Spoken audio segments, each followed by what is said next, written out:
Fez uma retrospectiva muito interessante, como era o mundo um pouco lá atrás. Só que hoje o mundo tornou-se muito mais complexo. E esse clube seleto das potências que desenvolve atividades espaciais, potências espaciais, quem está dentro não quer que quem está fora entre, né? É muito difícil penetrar. E isso exige um esforço de nação muito mais, talvez, sintonizado com essa complexidade para superá-lo. Qual é, nesse caso, a nossa política para penetrar nesse clube fechado? A primeira das questões é que essa é a regra. Quando a França sonhou e a Europa acompanhava o desejo de promover sítios de lançamento, ela tinha duas instituições, a Europa tinha duas instituições que promoviam atividades espaciais. É curioso isso. Eu me recordo de um diálogo passado por um ex-dirigente da Agência Espacial Europeia que me contou em off. Repare, quando nós fomos aos americanos consultar-lhes sobre as adequações dos seus sítios, eles diziam: não se preocupem com isso, essa é a atividade menos importante, nós lançamos para os senhores. E que toda a população brasileira preste atenção nesses números. 51% das atividades no ano de 2008 e quase 53% das atividades de lançamento mundial acabaram sendo feitas na pequena Kourou, na Guiana Francesa, base de lançamento da Agência Espacial Europeia. Imaginem se a França tivesse aberto mão do direito de se tornar, naquela época, protagonista, com um conjunto de empresas que também, como em São José, se sediam basicamente no Polo Aeronáutico Espacial de Toulouse, no sudoeste da França, e que responde por uma formidável capacidade de técnicos europeus de um modo geral. Imaginar que essa atividade, que gera emprego, renda, e, sobretudo, um faturamento lindo, limpo, da ordem, como eu mencionei, de 253 bilhões de dólares no ano de 2008. Significa dizer que quem está dentro vai usar todos os mecanismos para impedir que alguém, como o Brasil, os senhores não podem imaginar o potencial que o Brasil tem no contexto do seu litoral de Cidade Oiapoque, vizinho à Guiana, a 3 graus norte de latitude, até Parnamirim, Natal, a 5, 6 graus de latitude sul, nós temos um enorme potencial na costa brasileira para promovermos lançamentos de veículos de sondagem, de veículos de treinamento, de veículos que carreguem cargas úteis como satélites e ensaios para toda a afirmação do conhecimento científico.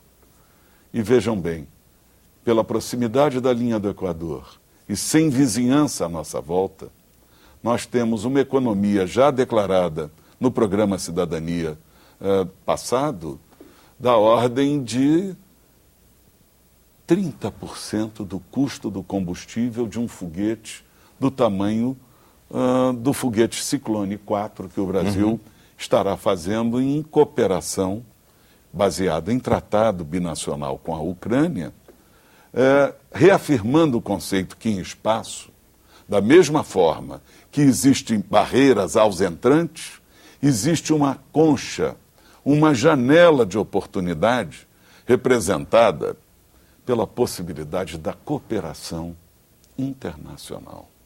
Repare o seguinte: cooperação internacional em base profissional, com troca de experiências, com ofertas de situações que representem, de fato, um casamento com os ônus e bônus que essa relação proporcione. É curioso isso, porque a complexidade pode ser medida por declaração do ex-secretário de Estado Henry Kissinger, que disse que os Estados Unidos não podem permitir o surgimento de um novo Japão abaixo da linha do Equador.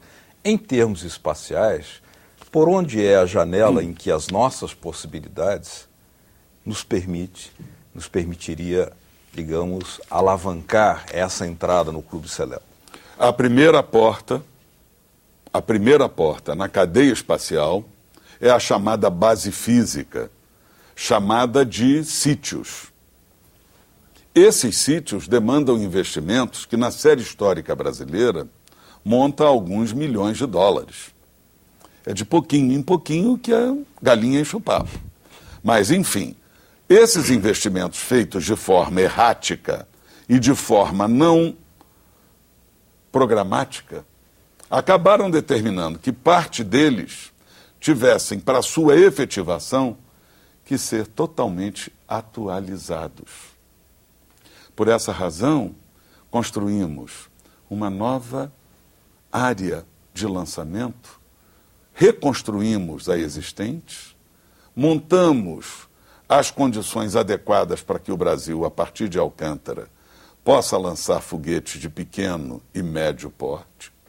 Não podemos sonhar com a ambicionada fatia do mercado dos grandes lançadores.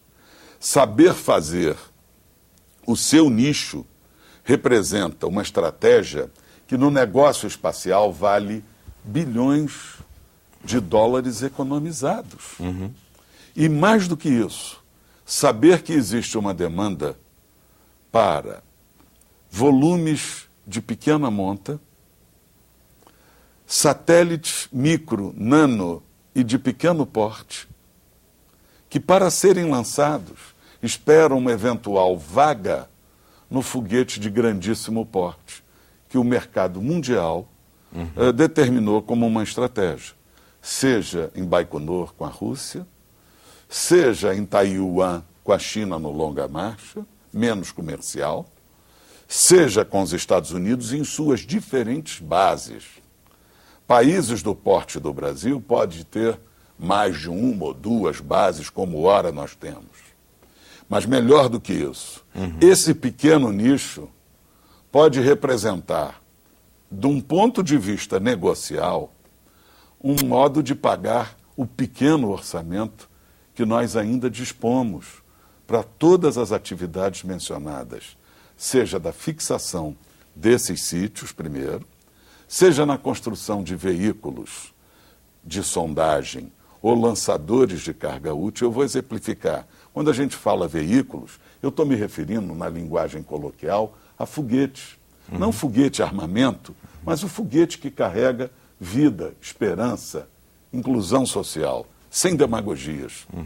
Do ponto de vista do país, razoável e econômico seria imaginarmos que parte do investimento que nós fazemos, destinado para essa área aglutinadora de competências, vai transbordar necessariamente em benefícios para outras áreas do conhecimento. Isso é inexorável. Nós não economizamos 20 anos de recursos, nós perdemos 20 anos de recursos pela falta de uma política ousada, pela falta de um programa estruturado que destinasse, inclusive, recursos para a nossa mão de obra dele.